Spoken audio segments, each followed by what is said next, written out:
안녕하세요. 영암교회 365 성경통독 말라기 개요를 맡은 이승현 전도사입니다. 이 시간 짧은 시간이지만 우리 함께 말라기 말씀을 읽으시면서 하나님의 말씀을 더욱 깊이 알아가는 소중한 시간이 되시길 바랍니다. 먼저 말라기에 대해서 한번 알아보겠습니다. 말라기 이름의 뜻이 있죠. 말라기의 프로필입니다. 말라기라는 뜻은 나의 사자, 여호와의 사자라는 뜻을 가지고 있습니다. 히브리어로 이 사자 또는 천사를 의미한다고 합니다. 이 성경을 연구하는 학자들은 말라기가 보통 명사인지 아니면 고유 명사인지 의견을 분분히 나누고 있기도 합니다. 그런데 정리하자면 말라기는 하나님께서 보내신 일꾼이다 라고 표현하면 좋을 것 같습니다. 또한 이 말라기는요, 12소 예언서 호세아부터 말라기까지를 마무리하는 책입니다. 또한 우리가 잘 알다시피 우리가 가지고 있는 구약 성경 마지막 책이기도 하죠. 그런데 유대인의 성경 타나크라고 하는데요, 여기에서는 역대기가 마지막에 있습니다. 말라기의 전체적인 흐름과 주제는 다음과 같습니다. 바로 이거예요. 여호와께서 말라기를 통하여 이스라엘에게 전하신 경고의 말씀입니다. 이것이 대표적인 흐름과 전체적인 주제라고 볼 수 있습니다. 마치 스가랴 12장 1절의 말씀과 맥락이 비슷합니다. 하나님의 경고의 말씀은 대체적으로 이방 나라들을 향한 말씀이 굉장히 많습니다. 말라기 1장 2절, 그런데 말라기 1장 2절에서 5절을 읽어보시면 에돔이라는 이방 국가가 등장하긴 합니다. 그런데 말라기는 전체적인 흐름으로 보았을 때 어떤 이방 나라에 대한 심판과 경고의 말씀이라고 보기에는 어렵습니다. 그래서 이렇게 표현하면 좋을 것 같아요. 하나님과 이스라엘의 관계적인 측면에서 이 말라기를 한번 읽어보시면 좋을 것 같습니다. 그럼 다음으로 말라기가 쓰여진 배경과 상황에 대해서 살펴보겠습니다. 말라기는 대다수 성경을 연구하는 학자들에 따르면 주전 5세기 중반 정도에 기록되었을 것이다 라고 추정합니다. 또 에스라와 느헤미야와 동시대인이었을 것이다 라고 추정하기도 하죠. 왜냐하면 말라기는 바벨론 포로 생활에서 돌아온 지 100년 후를 배경으로 하고 있기 때문입니다. 또한 학개와 스가랴와 연관되어 있는 책이기도 합니다. 이때 두 번째 성전이 지어졌기 때문입니다. 두 번째 성전이 지어진 주전 516년 이후 배경으로 저술되었을 것이다 라고 추측하기도 합니다. 말라기는 이 포로 이후 예루살렘으로 돌아온 이스라엘 백성들을 향한 하나님의 말씀입니다. 이 두 번째 성전이 건축된 지, 재건된 지 꽤 긴 시간이 지났지만 포로 이후 이 이스라엘의 백성들의 삶은 아무런 변화가 없었습니다. 하나님은 이스라엘에게 메시아를 보내시겠다고 약속하셨습니다. 그 이스라엘 백성들은 그 약속을 믿고 메시아가 오므로 새로운 예루살렘이 재건이 되고 나아가 하나님의 나라가 세워져 가며 이 나라가 공의롭고 평화로운 나라가 되기를 간절히 소망하고 있었습니다. 그런데 이스라엘 백성들이 큰 실수를 저지르죠. 바로 하나님의 약속과 말씀을 잊어버립니다.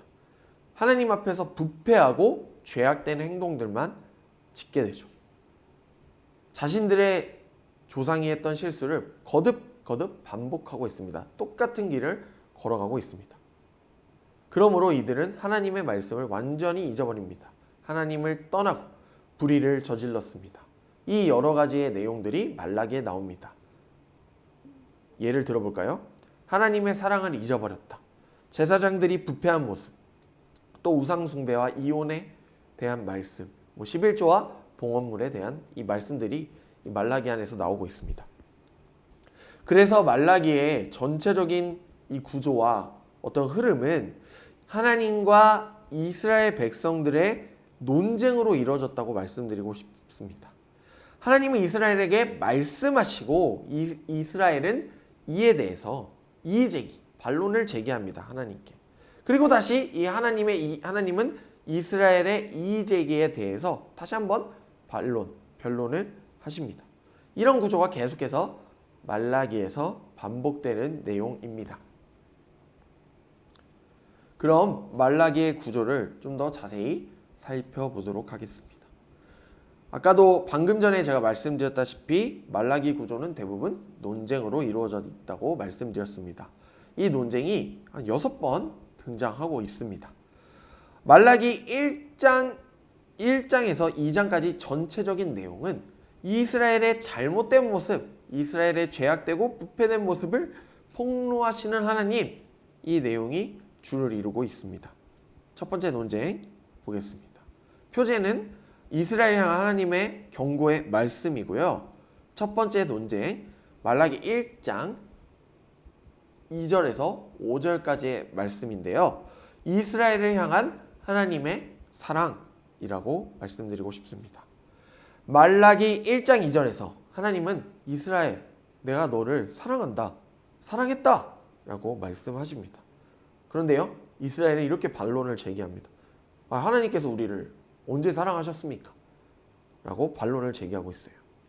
이에 대해서 하나님은 에서와 야곱의 이야기를 꺼내십니다.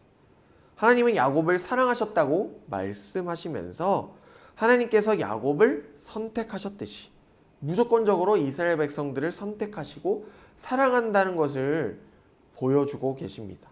여기서 말라기 1장 4절에 에돔이라는 이 이방 국가에 대한 표현이 나오죠. 이 에돔이라는 표현, 어떤 이방 국가라는 표현보다는 여기서는 어떤 상징으로 봐주시면 좋을 것 같습니다. 악한 지역, 악한 땅 이런 것을 표현할 때 에돔이라는 표현을 사용했다고 합니다. 말라기 1장 5절 말씀을 보시면 여호와께서는 이스라엘 지역 밖에서도 크시다 라고 선포하고 계십니다.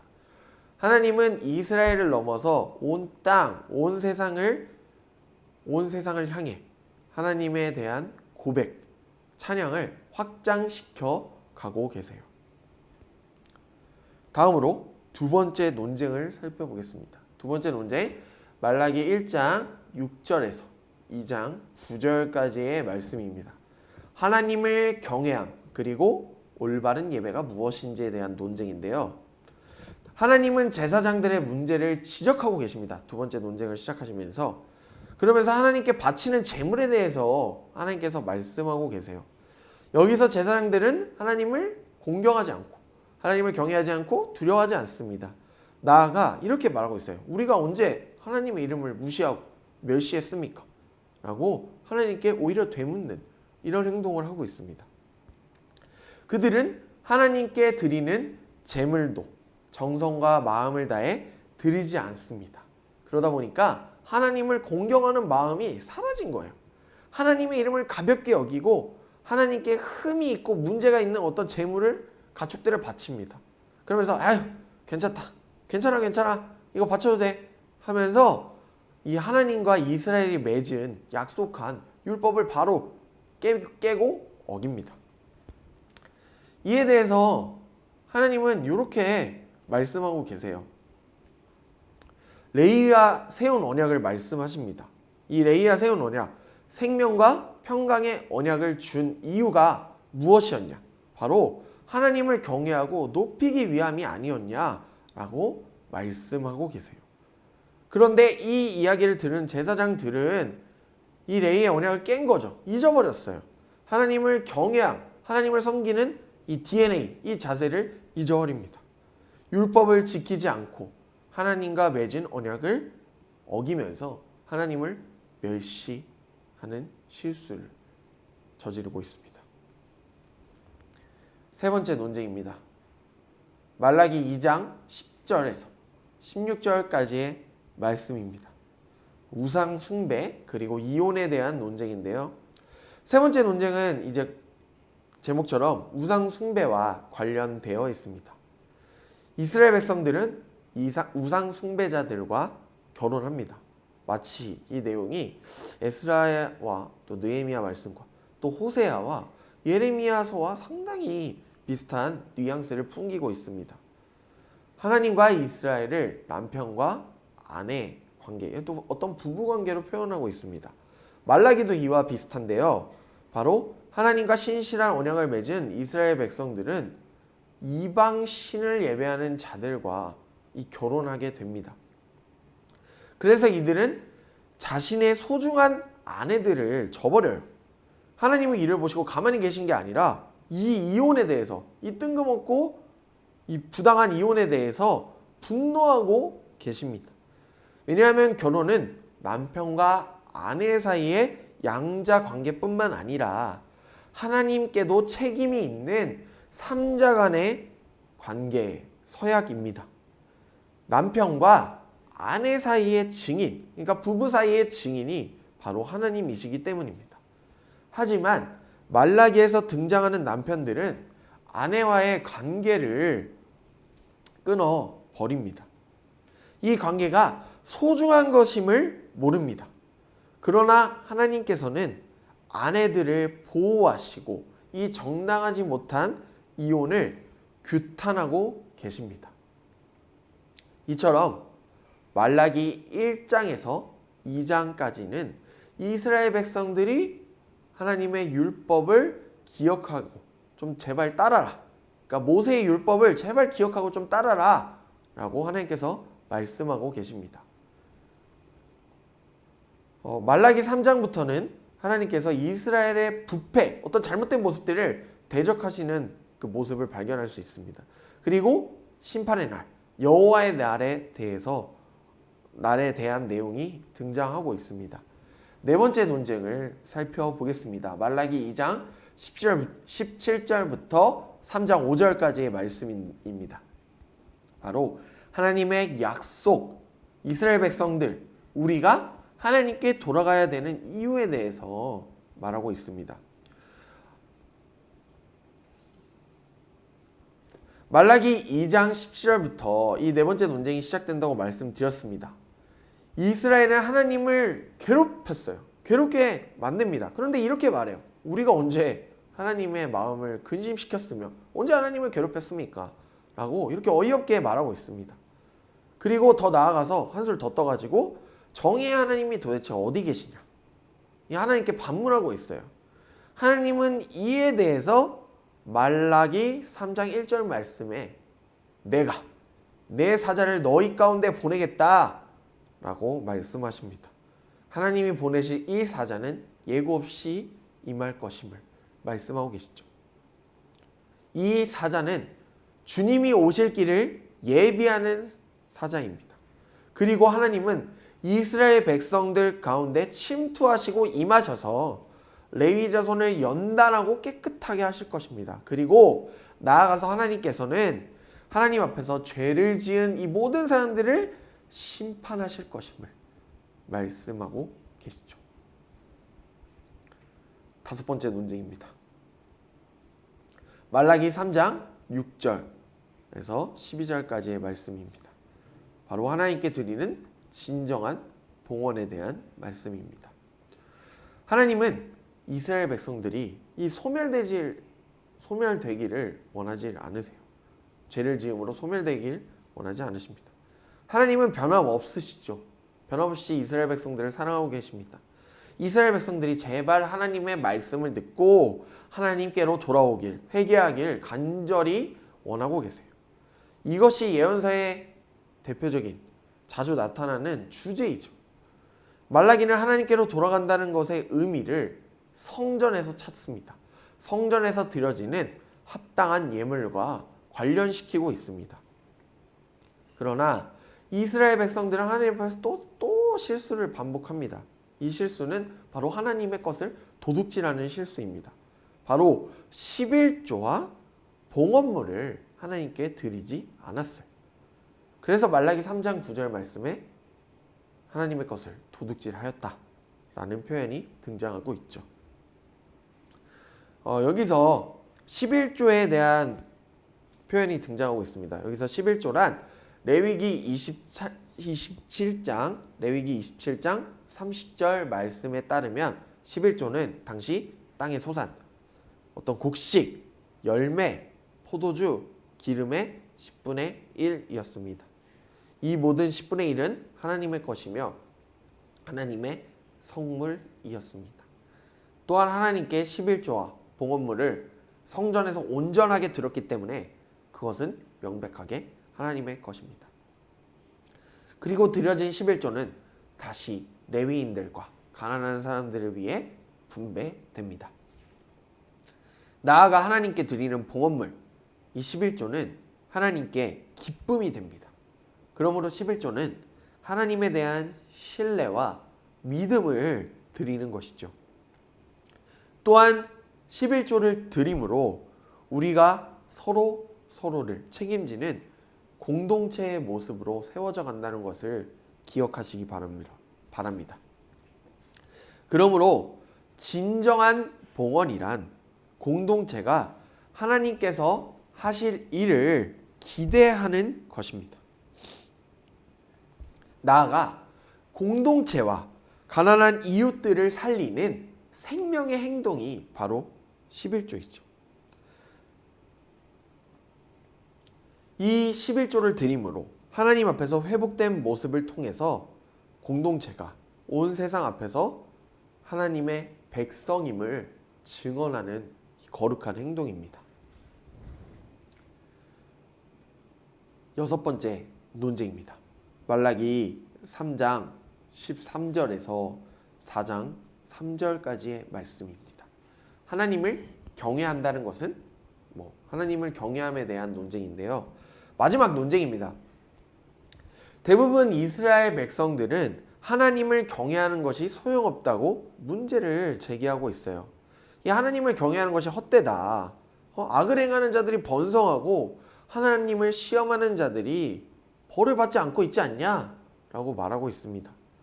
그러나 말라기 3장 16절에서 17절 말씀을 보시면요. 이렇게 표현하고 있습니다. 하나님을 믿는 신실한 자들은 이렇게 말하고 있어요. 하나님을 경외하며 하나님의 이름을 존중히 여기는 자들은 하나님이 그 자들을 위해서 기념책에 기록하신다라고 말씀하시죠. 하나님을 경외하고 신실히 따르는 사람들, 하나님께서 그들을 기억하시면서 특별한 소유를 삼으시고 아끼신다라고 말씀하십니다. 이 신실한 사람들은 어떻게 살아갑니까? 하나님의 말씀을 읽으며 하나님이 하신 일들을 기억하고 또 소망하죠. 미래에 하실 일들 간절히 소망하는 사람들입니다. 또한 말라기 4장 1절에서 3절 말씀을 보시면 이 여호와의 날이라는 표현이 등장합니다. 심판의 날이라고도 하죠.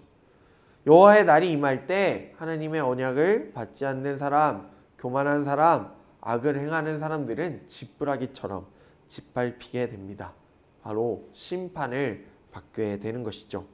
그러나 하나님을 경외하는 사람들에게는 공의로운 해가 떠오릅니다. 이 빛은 마치 치료하는 광선과도 같습니다. 하나님의 빛이 비칠 때, 하나님의 공의로우심이 선포될 때 하나님을 경외하는 사람들은 외양간에서 나온 송아지처럼 즐겁게 뛰어다니게 됩니다. 결론입니다. 말라기 4장 4절에서 6절까지의 말씀, 율법을 기억하라 입니다. 마지막으로 이 말라기의 결론, 바로 모세에게 명명하신 율법을 기억하는 것입니다. 또한 말라기는 4장 5절에서 엘리야를 언급하고 있습니다. 엘리야는 내 하나님은 여호와이시니라 라는 이름대로 여호와만이 오직 하나님이심을 선포했죠. 말라기는 여호와의 날, 즉 심판의 날이 이르기 전에 하나님이 다시금 엘리야 같은 선지자를 보내어서 그 백성들의 마음을 다시 하나님께로 돌이키게 할 것임을 선포하고 있습니다. 그런데 하나님께 돌아가기 위해서는 하나님의 율법과 계명을 따라야 합니다. 이 내용이 바로 예언서에서도 계속 반복되고 거듭해서 강조하는 내용과 동일합니다. 신명기에서도 강조하고 있죠. 바로 하나님의 율례와 법도를 지키는 것. 하나님께서 호렙산에서요 모세에게 주신, 이스라엘 백성에게 주신 이 말씀입니다. 이처럼 말라기는 어떤 특별하고 새로운 것을 말하고 있지는 않습니다. 많은 사람들이 잃어버린 하나님의 말씀을 다시 붙잡고 하나님께로 돌아가서 하나님의 온전한 자녀, 신실한 자녀로 살아가기를 당부하고 있습니다. 이것을 꼭 기억하시면 좋겠습니다. 이제 강의를 마치고자 합니다. 우리 영안교회 성도님들 모두 말라기를 읽으실 때 이것을 꼭 기억하시면 좋겠어요. 하나님을 경외하는 사람들은 바로 하나님의 말씀을 기억하는 사람들, 하나님의 말씀대로 행하여 지키는 사람들인 것을 꼭 기억하시면 좋겠습니다. 하나님이 행하시는 일들을 기억하고 소망하는 사람들이죠. 우리가 살아가는 모든 곳에서 하나님을 잊지 않고 살아갈 때 하나님께서 우리에게 공의로운 해를, 치료하는 광선을 비춰 주실 것입니다. 긴 시간 동안 말라기 강의를 들어주셔서 감사합니다. 고생하셨습니다.